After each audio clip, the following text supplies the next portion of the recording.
ثم جعلناك على شريعة من الأمر فاتبعها ولا تتبع أهواء الذين لا يعلمون. بسم الله الرحمن الرحيم. الحمد لله رب العالمين والصلاة والسلام على رسول الله وعلى آله الطاهرين أجمعين. أما بعد أيها الناس اتقوا الله ما استطعتم واسمعوا وأطيعوا لعلكم ترحمون. Segenap muslimin rahimakumullah, kita lanjutkan pembicaraan yang kemarin belum selesai, yakni ayat 12 dari surah An-Nisa yang masih membicarakan tentang harta warisan. Bagaimana cara membaginya menurut syariat Islam.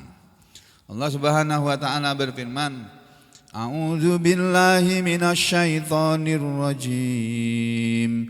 Walakum nisfu ma taraka azwajukum illam yakul lahunna walad fa in kana lahunna waladun falakumur rubu'u mimma tarakna min ba'di wasiyatin yusina biha aw dayn ولهن الربع مما تركتم إن لم يكن لكم ولد فإن كان لكم ولد فلهن الثمن مما تركتم من بعد وصية توصون بها أو دين وإن كان رجل يورث كلالة أو امرأة وله أخ أو أخت فلكل واحد منهما السدس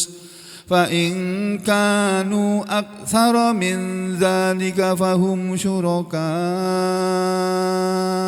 في الثلث من بعد وصية يوصى بها أو دين غير مضار وصية من الله والله عليم حليم. Jadi dalam ayat ini Bapak Ibu dan saudara sekalian, Allah mengatur bagaimana cara membagi warisan apabila ada seseorang di antara kita, di antara muslimin ini yang meninggal dunia. Allah menyatakan walakum, dan untuk kalian para laki-laki atau para suami, bagian warisannya adalah nisfu, separuh, ma taraka azwajukum, apa yang istri-istri kalian tinggalkan. Jadi ketika istri kalian meninggal, harta warisannya berapa? Hartanya berapa milik dia?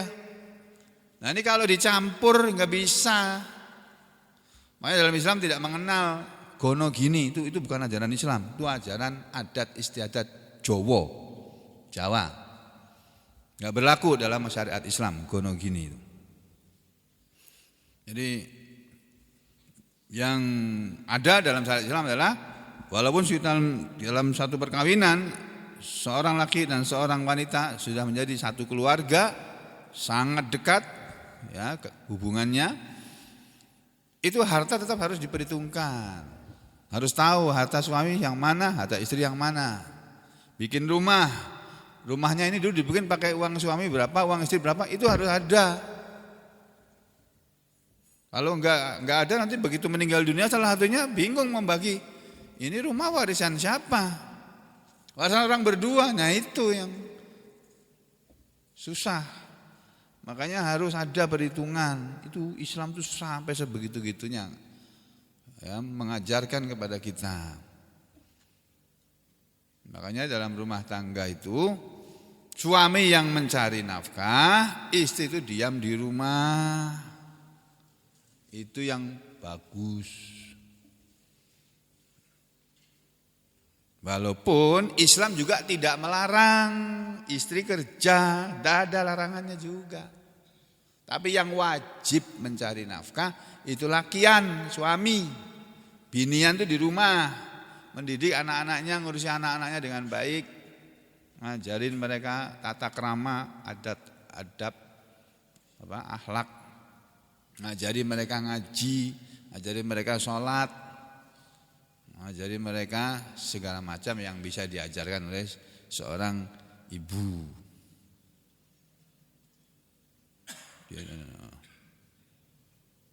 Meskipun kewajiban mencari nafkah itu ada pada suami, Islam tidak melarang istri cari uang. Nah, itu enaknya syariat Islam. Cuma hati-hati, kalau istri cari uang jangan sampai melanggar syariat. Hati-hati cari uang bagi salah istri itu, nanti kumpulannya sama laki-laki. Hati-hati betul dijaga, karena hal-hal yang tidak diinginkan biasanya terjadi di situ. Perkawinan rusak gara-gara istrinya lebih banyak di luar rumah daripada di dalam rumah. Apalagi istrinya bengkeng, habis sudah lakian-lakian tuh, kayak Sambo itu. Nah, kembali lagi terkenal nih Sambo.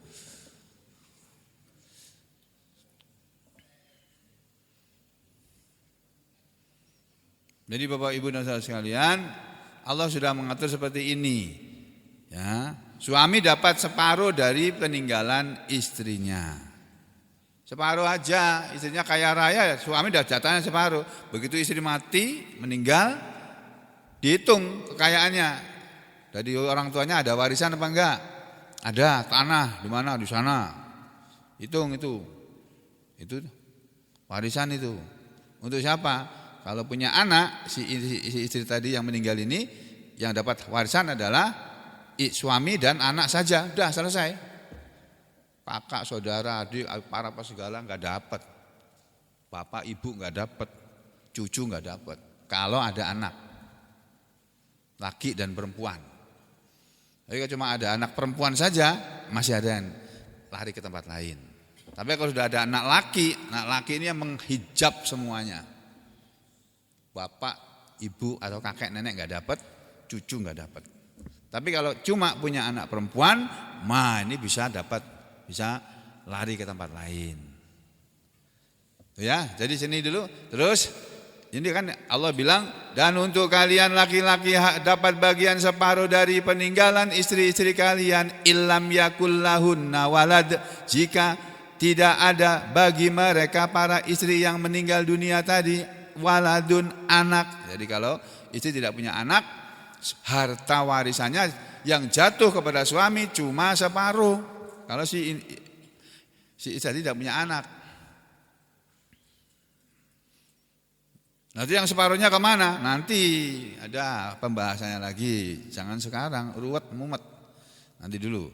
Fa in kana lahunna waladun, maka jika ada bagi mereka seorang anak atau lebih, ya, falakumur rubu'u, maka untuk kalian para suami harta warisannya dapatnya 1/4. Nah, berkurang lagi kalau punya anak, karena diambil untuk anak. Ya.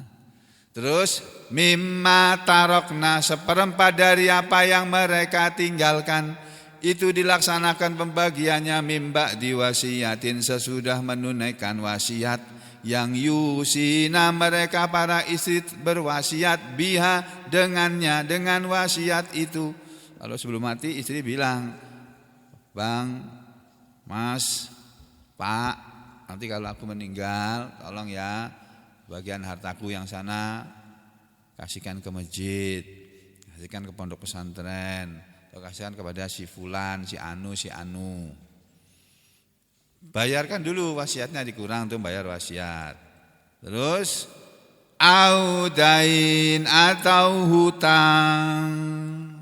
Sebelum dibagi warisnya, tanya dulu. Suaminya harus tahu dia punya hutang apa enggak si istri ini. Ya, kalau punya hutang, diambil dulu sebelum dibagi warisnya, diambil untuk membayar hutang. Walaupun utangnya hanya ke tetangga sebelahnya yang jualan warungan kecil. Itulah dalam Islam diajari setiap hutang piutang itu dicatat. Ya, diketahui oleh keluarga yang berhutang tadi. Nah, terus sudah berikutnya walahunna rubu'u. Nah, sekarang jatah untuk istri. Walahunna, dan untuk mereka para istri-istri itu warisannya adalah ar-rubu'u, seperempat mimma taraktum, dari apa yang kalian tinggalkan. Jadi kalau seorang suami meninggal dunia, istrinya dapat seperempat. Illam yakul lakum walad, jika tidak ada bagi kalian anak.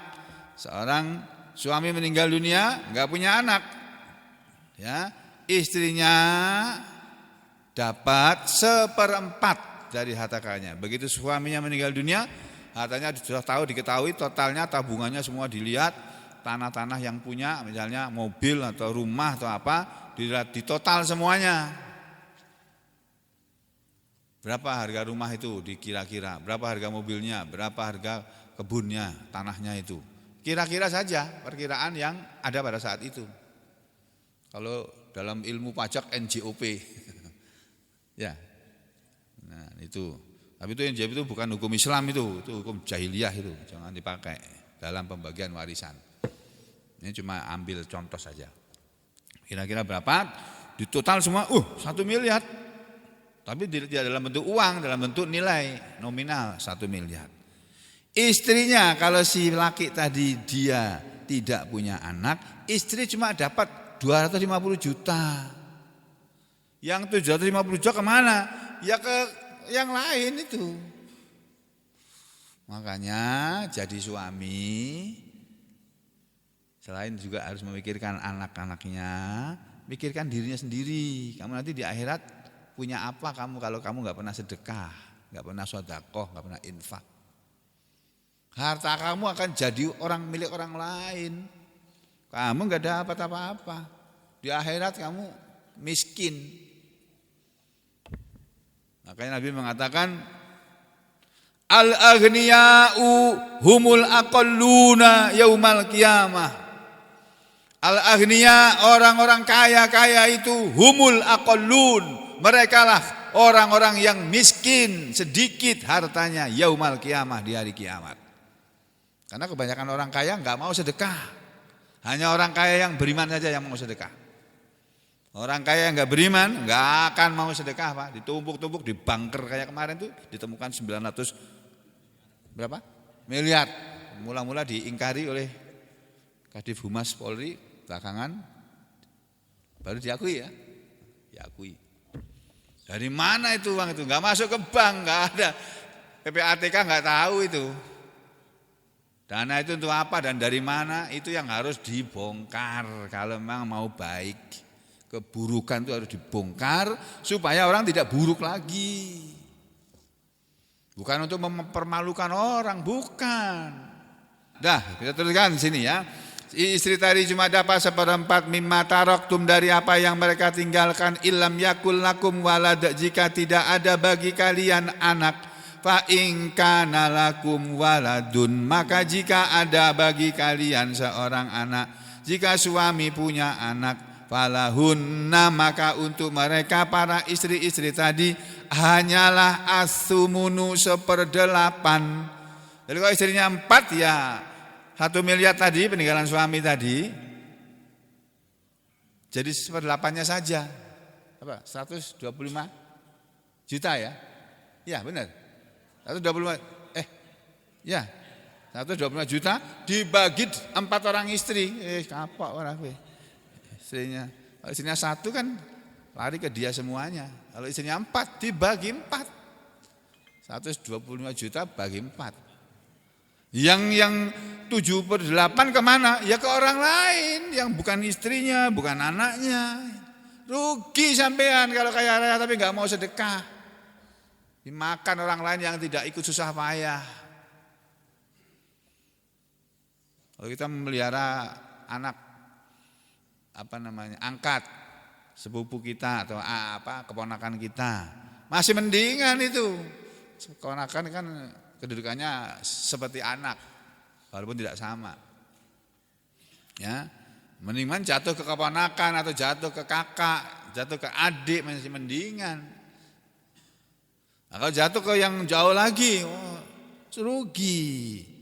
Ya, 1/8 mimma taraktum dari apa yang kalian tinggalkan, itu pun dilaksanakan mimba diwasiatin dari sesudah wasiat yang tusuna kalian para suami telah berwasiat biha dengannya, dengan wasiat itu, audainin atau sesudah dipotong untuk membayar hutang. Jadi kalau suami hutang, istri juga harus tahu, harus dicatat hutang-hutang kita. Jadi ketika mati diumumkan, saudara-saudara sekalian, bagi yang ada hutang piutang dengan almarhum, silakan berhubungan dengan keluarganya almarhum. Gitu biasanya kan, ada waktu pemakaman itu. Gunanya apa? Supaya orang yang meninggal dunia ini bisa masuk surga. Kalau punya hutang dibayar, tapi kalau orang punya hutang enggak dibayar sampai selama-lamanya tidak akan masuk surga. Kasihan. Jangan main-main dengan urusan hutang ini. Makanya dalam Al-Quran ayat yang paling panjang itu ayat tentang hutang. Saking pentingnya itu. Karena walaupun orang mati jihad fisabilillah, mati syahid, tapi dia punya hutang tidak dibayar, tidak bisa masuk surga dia. Apalagi mati biasa. Mati syahid aja nggak bisa masuk surga kok. Padahal kalau dia tidak punya hutang masuk surga tanpa hisab dia. Tapi kalau punya hutang nggak jadi masuk surga. Nggak bisa masuk surga sampai hutangnya dibayar. Nah, jangan main-main dengan hutang itu. Aku hutang nggak mau bayar. Iya, kamu bisa ketawa-ketawa. Di akhirat kamu walaupun amalanmu segunung, jangankan segunung, sepenuh langit dan bumi, nggak bisa masuk surga kamu. Bayar dulu hutangnya. Kalau di akhirat ditagihnya celaka kita. Akan dipotong kebaikan kita itu untuk membayar hutang itu.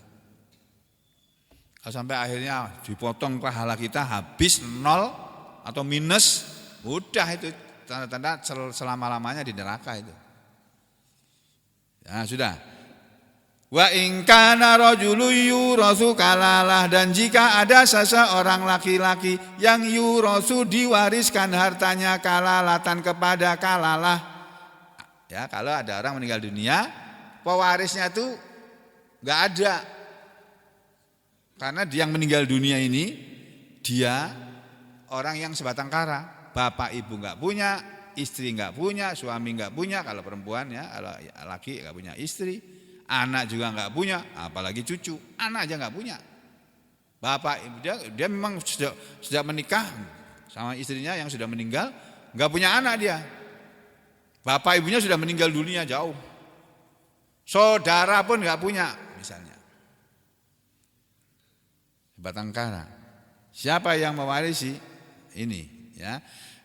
Ulangi sini ya. Wa in kana rajulun yurasu, dan jika ada seseorang yang diwariskan hartanya kepada kalalah, awi mro'atun atau ada seorang perempuan yang harta warisannya jatuh kepada kalalah, tapi walahu, dan baginya, bagi laki-laki tadi, akhun, ada saudara laki-laki, au ukhtun, atau ada saudara perempuan. Anak tidak punya. Kan kemarin sudah diterangkan ya, kalalah menurut pendapat yang terkenal, yang masyhur, jumhur ulama yang mengambil dari pendapatnya Jabir, harta warisan kalalah itu adalah harta yang ditinggalkan oleh orang yang tidak punya bapak ibu, orang tua tidak punya, anak tidak punya. Nah, kalau bapak ibu tidak punya, anak tidak punya, maka itu jatuh kepada kalalah. Ya ini kalau dia punya saudara laki-laki atau saudara perempuan, falikulli wahidin minhumas sudus, maka falikulli, maka untuk setiap wahidin seorang minhuma dari keduanya, dari saudara laki-laki. Kalau dia punya seorang saudara laki-laki, dia meninggal dunia, bapak enggak punya, ibu enggak punya, kakek enggak punya, nenek sudah meninggal semuanya, anak juga enggak punya, hanya ada saudara satu laki-laki, satu perempuan. Nah, harta warisannya jatuh ke situ. Falikulli wahidin, maka untuk setiap seorang minhuma dari keduanya, dari saudara laki-laki dan satu saudara perempuan tadi, bagian warisannya as-sudusu. Masing-masing satu saudara laki-laki dapat 1/6 hartanya, saudara perempuannya dapat 1/6. Lah yang 4/6 kemana? Ke tempat lain. Ya. Fa in kanu, maka jika adalah mereka saudara-saudara si mati tadi, aktsara, lebih banyak, min zalika, dari itu, dari 2 orang, dari satu laki-laki dan satu perempuan, saudaranya banyak. Anak enggak punya, ibu bapak enggak punya, anak sudah enggak punya, cucu juga enggak punya, tapi saudaranya banyak. Karena itu dia keluarga besar. Dia suatu keluarga yang misalnya seperti saya 8 orang. Nah, harta saya, kalau saya mengalami yang seperti ini ya, maka jatuhnya yang fa in kanu aktsara min dzalika fahum syuraka'u fis sulus, maka mereka berserikat dalam 1/3. Jadi 1/3 kekayaan orang yang mati tadi 1 miliar misalnya ya, 300 juta, 33.000 berapa gitu, itu diberikan kepada saudaranya 8 orang tadi, bagi rata. Sisanya yang 2/3 ke tempat lain. Itu pun dibayarkan, ditunaikan mimba diwasiyatin, dari sesudah wasiat, sesuatu wasiat yang yuso, diwasiatkan, biha, dengannya, atau dainin, sesudah dipakai membayar hutangnya. Ghaira mudharrin, tanpa memadharati, tanpa merugikan si mati atau orang yang hidup. Itu semua adalah wasiatan minallah, satu wasiat dari Allah. Jadi pembagian harta warisan yang seperti ini, seperti yang disebutkan oleh Allah di ayat 11 dan ayat 12 ini, itu adalah wasiat dari Allah. Wallahu, dan Allah itu alimun, maha mengetahui, alimun, mahal penyantun. Allah itu maha penyantun, artinya Allah itu tidak mudah menyiksa manusia, tidak mudah menghukum manusia. Walaupun Allah sudah bilang bahwa dia Allah itu alimun, maha mengetahui, sehingga siapa yang membagi harta warisannya tidak sesuai dengan 2 ayat ini, maka dia akan dihukum oleh Allah. Walaupun Allah itu halim, maha penyantun, tapi soal warisan tidak ada kompromi. Dibagi tanpa syariat Islam, apa hukumannya? Disebut. Nah, sebelum itu ada perkataan Umar bin Khattab yang perlu diketahui oleh kita semuanya. Ya, ini di sini. Ini saya lewati, ini tulisan-tulisan yang lain saya lewati langsung ke sini. Umar bin Khattab, ya, waqala Umaru, dan telah berkata Umar bin Khattab radhiyallahu an, semoga Allah ridha kepada beliau. Nah, Umar bin Khattab pernah pidato. Beliau mengatakan, salasun, ada 3 hal, ada 3 perkara, ada 3 masalah yang la'an, bukan li'an ya, la'an, sungguh bahwasanya yakuna, adalah an-nabiyun, nabi sallallahu alaihi wasallam, bayyanahunna lana, menjelaskannya kepada kami. Sungguh, kata Nabi, kata Umar, kalau ada 3 hal yang sungguh seandainya Nabi SAW itu sudah menjelaskannya kepada kami, ahabbu ilaina, itu lebih tersukai kepada kami. Kami lebih suka itu, minat dunia, daripada dunia, wa ma fiha, dan apa saja yang ada di dalamnya. Ada 3 persoalan yang ditinggalkan Nabi yang kami belum belum jelas benar. Seandainya Nabi menjelaskan kepada kami dengan sejelas-jelasnya, itu penjelasan Nabi itu dalam 3 hal ini, itu lebih berguna, lebih bagus bagi kami daripada dunia ini seisinya. Ilmu tentang 3 itu tadi lebih baik, lebih bernilai daripada dunia seisinya, kata Umar. Apa itu? Yang pertama al-kalalah, tentang kalalah ini. Yang kedua wal khilafah, dan tentang kekhalifahan, tentang khilafah, pemerintahan. menurut Islam. Yang ketiga wa abwabur riba, dan pintu-pintu riba.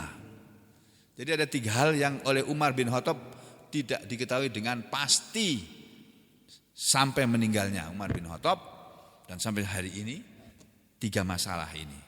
Masalah tentang kalalah, yang kedua masalah tentang khilafah, dan yang ketiga masalah tentang riba. Sehingga ilmu tentang ini, makanya ulama berbeda pendapat tentang 3 hal ini.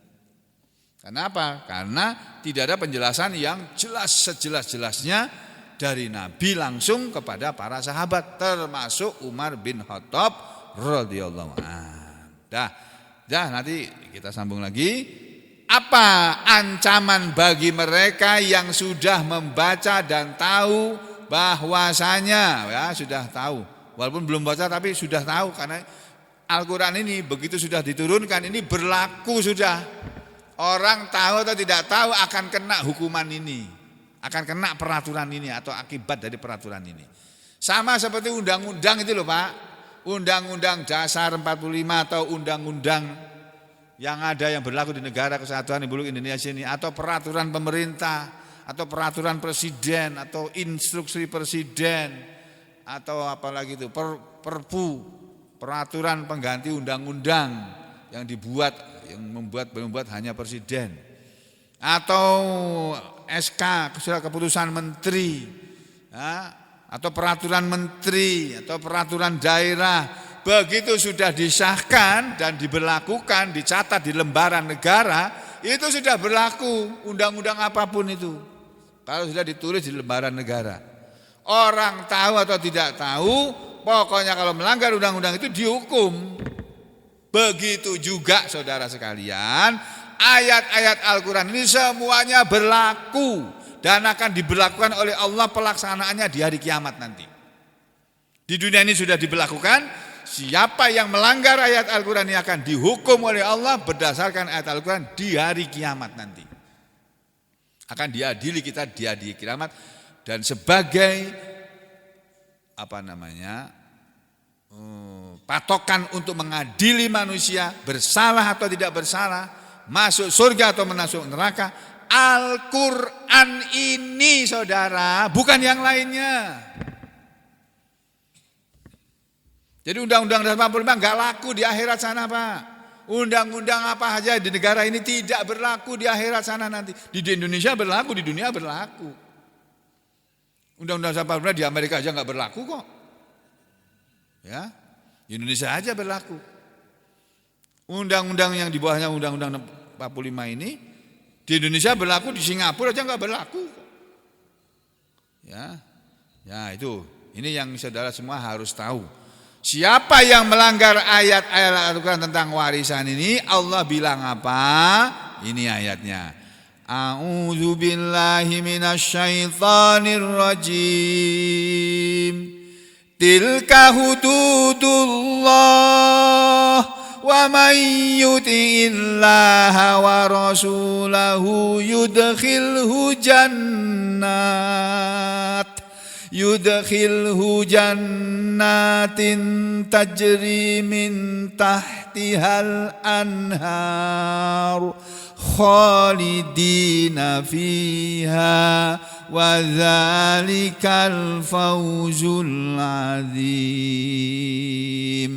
Wa may ya'sillaha wa rasulahu wa yata'adda hududahu yudkhilhu naran khalidan fiha walahu azabum muhin. Oh, ini Pak, Bu. Apa kata Allah? Apa yang Allah bilang, apa yang Allah firmankan, Allah kalamkan di sini? Tilka itulah apa? Yang sudah disebut di depannya, ayat-ayat yang disebut di depannya itu. Hududullah, batas-batas Allah. Tilka sebagai mubtada, hududullah sebagai khobar. Itulah yang disebut sebelumnya, batas-batas Allah yang tidak boleh dilanggar. Jadi pembagian harta warisan harus sesuai dengan ayat 11, 12 dan ayat 176 surat An-Nisa. Ayat yang terakhir dari surat An-Nisa. Tidak boleh melanggar 3 ayat itu. Ya. Wa may yuti'illah, dan siapa saja atau barang siapa yang yuti'illah, selalu taat kepada Allah dalam segala urusan sholat, urusan zakat, urusan puasa, urusan sedekah, urusan buat baik pada orang tua, urusan dengan tetangga, segala urusan, termasuk urusan pembagi warisan. Siapa saja yang mentaati Allah wa rasulahu, dan mentaati Rasulnya. Allah sendiri yang bilang, siapa saja yang mentaati Allah dan Rasulnya, gak peduli orang Arab atau bukan orang Arab, bisa bahasa Arab atau tidak bisa bahasa Arab, bisa baca Al-Quran atau tidak bisa baca Al-Quran. Pokoknya siapa saja yang taat kepada Allah, taat kepada Rasulnya, walaupun tidak pandai baca Al-Quran, tapi dia taat kepada Allah dan taat kepada Rasulnya. Walaupun baca Al-Quran salah-salah, ya, keliru-keliru, tapi dia taat kepada Allah dan Rasulnya, itu lebih baik daripada yang pinter bacaan Al-Qurannya, pandai baca Al-Qurannya, fasih bahasa Arabnya, tapi tidak taat kepada Allah, tidak taat kepada Rasul. Makanya saya maklumi saudara-saudara yang baca Al-Quran enggak lancar-lancar, saya berhenti sudah. Daripada saya suruh baca itu lama-lama pada pergi satu-satu, hilang-hilang, gara-gara suruh baca Al-Quran. Nah sekarang berhenti sudah, biar belajar sendiri, sama Pak Iris kah, sama Pak Koyim kah, sama Pak Amir kah. Karena kalau yang saya ngajari pada takut semua, ya biar orang lain aja. Yang penting saya menjelaskan, ya. Lebih baik saudara tidak pandai baca Al-Quran tapi taat kepada Allah dan Rasulnya, daripada pandai baca Al-Quran, fasih, hafal Al-Quran sekalipun sudah, tapi kepada Allah dan Rasulnya tidak taat dalam bagi warisan, masuk neraka. Ini yudkhilhu, dia Allah yang akan memasukkan si man ini tadi. Yudkhilhu, fa'ilnya ini Allah, ya, Allah sendiri dia yang akan memasukkan siapa saja yang tidak taat kepada Allah dan Rasulnya. Saya ulangi, gimana tuh ini tadi aku bicara? Saking semangatnya jadi salah. Santai. Allah bilang, tilka hududullah, itulah batas-batas Allah. Wa may yuti'illah, dan siapa saja yang taat kepada Allah wa rasulahu, dan taat kepada Rasulnya, walaupun tidak pandai membaca Al-Quran, walaupun tidak hafal Al-Quran, ya, yudkhilhu, Allah akan memasukkan dia jannatin, ke dalam surga, yang tajri min tahtihal anhar, mengalir di bawahnya sungai-sungai, khalidina fiha, mereka kekal di dalam surga.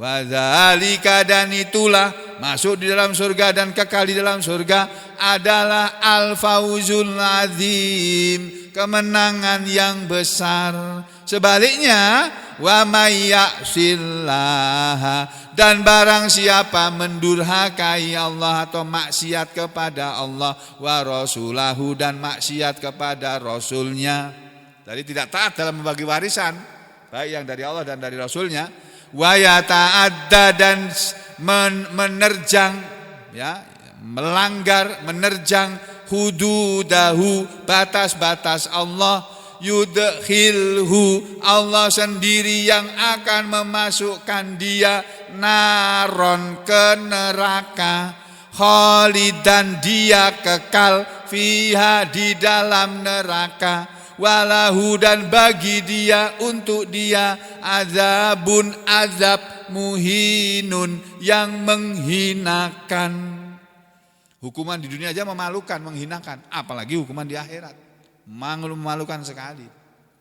Makanya Bapak Ibu dan saudara sekalian, kita jangan mendurhakai Allah dan Rasulnya dalam segala urusan, termasuk urusan warisan. Jangan sekali-kali melawan, menentang hududahu, batas-batas Allah ini. Karena Allah sendiri yang akan memasukkan orang itu ke dalam neraka dan kekal di dalam neraka, dan untuk dia adab yang pedih, dan untuk dia adab yang menghinakan. Na'udzubillahi min syarri dzalik. Aqulu qouli hadza astaghfirullah li wa lakum. Allahumma taqabbal minna innaka antas samiul alim wa tub alaina innaka antat tawwabur rahim. Allahumma la tu'akhidna in nasina aw akhtana. Rabbana la tu'akhidna in nasina aw akhtana wa la tahmil alaina isran kama hamaltahu 'alal ladzina min qablina. Rabbana wa la tuhammilna ma la taqata lana bih wa'fu 'anna waghfir lana warhamna anta maulana fansurna 'alal qaumil kafirin. Rabbana atina fid dunya hasanah wa fil akhirati hasanah wa qina adzabannar. Wa sallallahu ala Muhammadin wa ala ali Muhammad walhamdulillahi rabbil alamin.